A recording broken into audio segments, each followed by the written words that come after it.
Welcome to Coffee Habit number 2. My name is James Williams Jr. As you know, America is a country in flux right now. The transition of power from one president to another president is supposed to happen sometime between this week and next. And the world is watching. You know who else is watching? All these devices, all these cameras. And this video is not about the transition of power from Trump to Biden. This video is about all you idiots that go out and commit crimes and think that no one's watching. If you are one of the people that the FBI hunting down because of these things, because you know there's 3 cameras there. There's 2 in the front and 1 in the back. My Samsung TV has a camera in it. I don't know how to activate the damn thing, but I know that my camera on my cell phone and that app can get everything off my cell phone onto my TV and vice versa. I don't know how to do it, but one time I was trying to watch something and I don't know what I pushed, but it popped up on my TV from my cell phone. I was watching them both at the same time, which was like totally amazing because I'm dumb as hell and I can never do it again.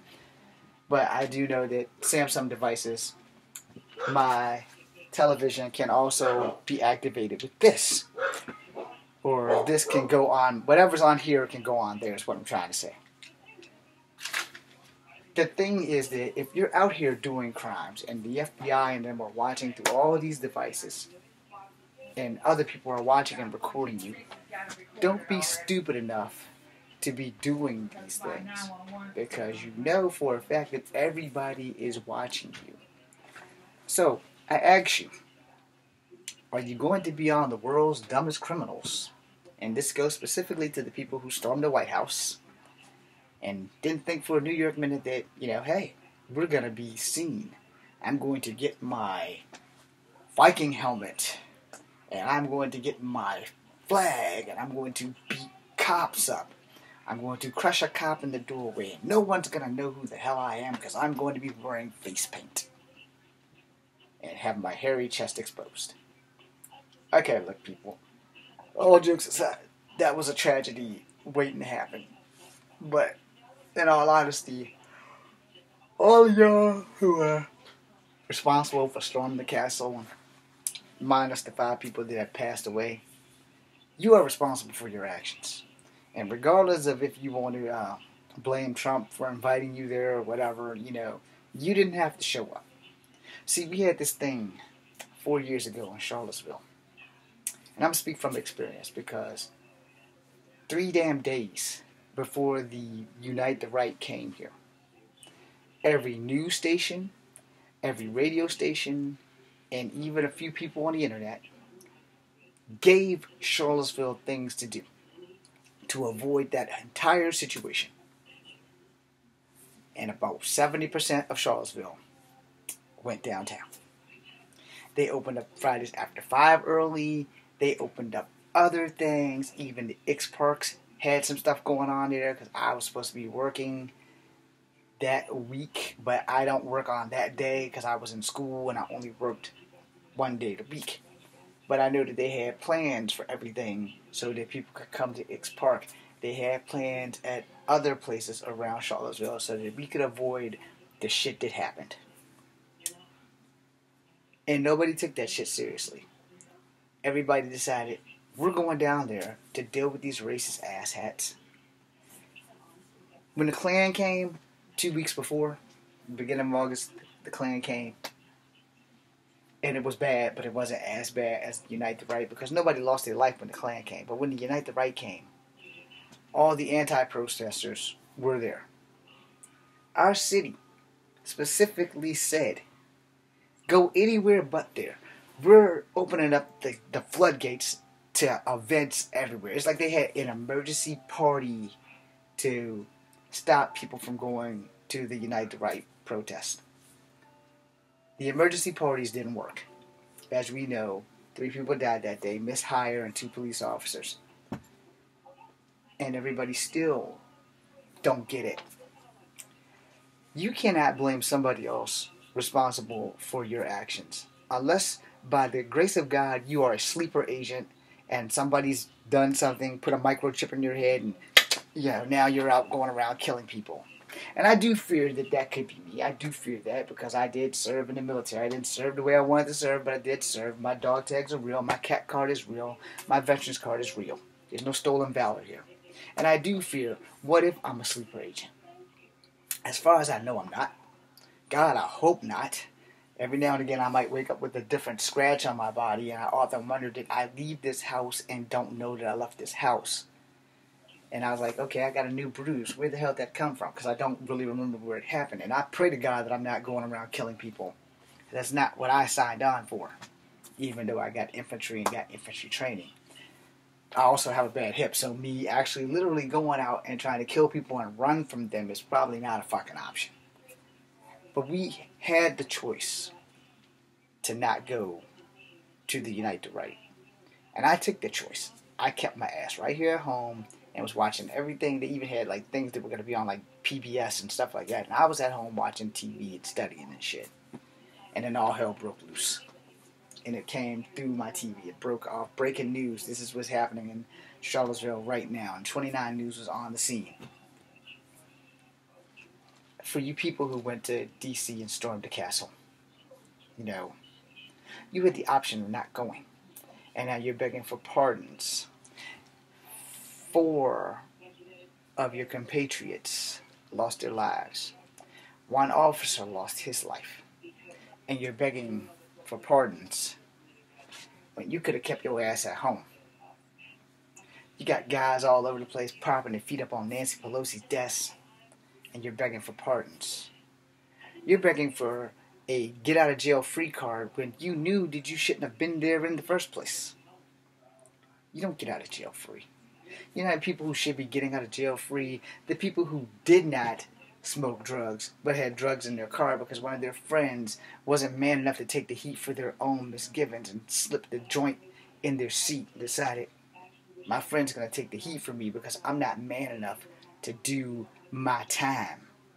But if you weren't doing illegal shit in the first place, you wouldn't have to do your time.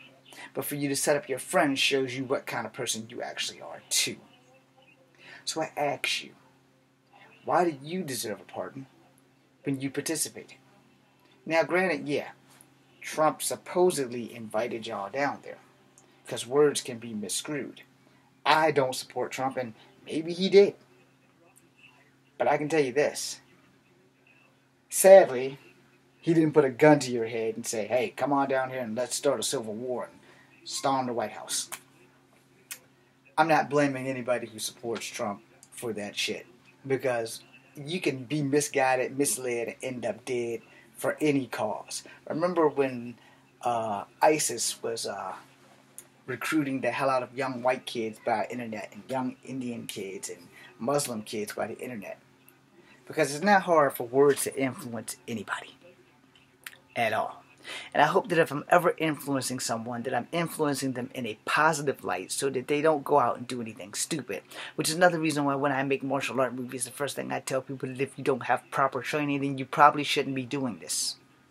I also try to let you know that there's some things that you can do in the movies that you can't do in real life. And not because they probably won't work, but it's just because they're probably unlikable to work. But when you decide to raise your voice and your fist for something you believe in, then you also decide that you are willing to die and deal with the consequences of your actions. If this video is offending anybody, then I'm sorry. I'm willing to deal with the consequences of my actions, but I'm not doing anything wrong by telling you that if you're running around thinking that you're not going to get caught, because cell phone cameras do exist, this laptop camera does exist. You know, God only knows if the government's been watching me, watching things that I can watch because I'm over 18 on the internet. You know, nothing's illegal. But, you know, you don't know who's watching you. You don't know who's recording. You don't know if you're being recorded everywhere you go. As a person who once was a security guard, I can honestly tell you that there are security cameras everywhere in every business, and just because you doesn't see it doesn't mean it's not there. Now, there are blueprint laws that prevent the cameras from being over your stalls while you're getting dressed, because the invasion of privacy laws is that thin line that businesses have. So I want to end this on that, because I worked at Sears and I worked at other grocery stores. We had bathroom cameras, not in the bathroom, but at the door. Now, in every dressing room when I worked at Sears, because I cleaned Sears, those big black globes, that when you go in the dressing room and walk and they're in the corner of the dressing room, they are to film you when you go in with your clothes and when you come out with your clothes. And there's always someone at that desk watching to make sure that if you went in with 4 dresses and come back out with 3, that they're supposed to stop you at the door. Because that means you're wearing 2 of the 3 dresses that you're supposed to be paying for. See how that works? So, they can't get over the stall. But they can monitor what you went into that dressing room with and what you come out that dressing room without. So, they got you dead to rights because they know they saw you go in there with 4 dresses. You come out and pay for 3. They know that you went in there with 4. Because that's what that big black globe thing is on the ceiling when you walk through the door of the dressing room. In fact, there's probably a spinning 3 camera setup in the damn thing. It's in every locker room, just not over the stalls. It's in every dressing room because security is a thing. It is not illegal to film you coming in and out of the bathroom. It is illegal to film you using the bathroom. Understand where the invasion of privacy laws work. So if you're being harassed because you went in the store and came out with stuff that you didn't pay for, now you know where the cameras are. Those little tiny black globes that you see hanging from stores like in TJ Maxx. Ding dong, hello. That's for you, Bailey. They also are cameras. They also are some in your locker rooms, in your dressing rooms. And I advise you highly, if you're thinking about doing something stupid, that you should know by now in the early 90s is when all these cameras started popping up. It is now 2021. Do you honestly think there's no cameras watching you everywhere you go and you want to be stupid and, hey, I'm going to storm the White House. No one's going to know it's me. I'm going to put on that paint. I'm a John Cena the shit out of this place. Everywhere I go, you can't see me. Watch me steal this shit. I'm going to be smooth about it. Getting all up on it. Getting all up on it. You can see a slide to the side. Slide to the side. Throw it in my bag. No. They ain't never gonna know. But you're wrong. Because there's cameras everywhere. And while you're asking for your presidential pardon at a civil war that you were about to start, you should know that you honestly don't deserve it. This is Kung Fu Havoc number 2. I hope this 12 minutes have given you some kind of knowledge into the world in which we are living in. Cameras are everywhere, people. Everywhere. This thing might actually have 4 cameras, because I think this is a camera. I know that one of those 2 are cameras, and I know they have cameras in the front. Anyway, there's cameras everywhere. And if you don't think you're being watched, well, you're working with blinders. Be seeing you.